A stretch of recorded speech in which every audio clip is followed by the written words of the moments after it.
On ne peut pas être au four et au moulin. Quelqu'un qui accorde beaucoup d'importance à certains sens va en négliger d'autres. C'est inévitable. On ne peut pas être partout. Donc, il y a le fait de s'intéresser à l'olfactif, par exemple, j'en ai beaucoup parlé ces derniers jours, montre bien qu'on est d'abord en compétent par rapport à l'enfant.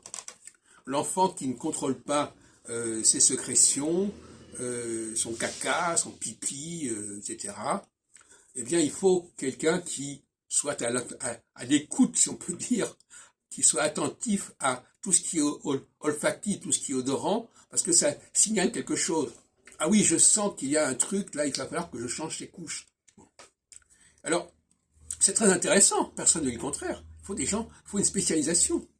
Mais malheureusement, le problème, c'est que ces gens qui sont très spécialisés dans ce domaine-là, sont très sensibles dans ce domaine-là, le sont beaucoup moins dans d'autres domaines, et inversement d'ailleurs, et inversement.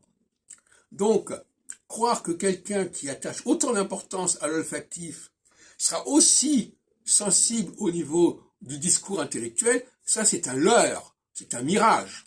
C'est l'un ou l'autre, globalement.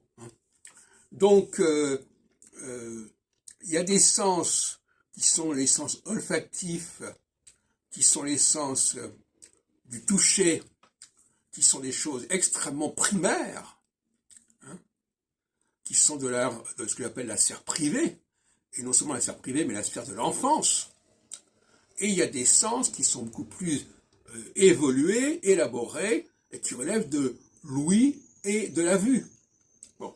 Et que l'on le veuille ou non, les premiers sont plus développés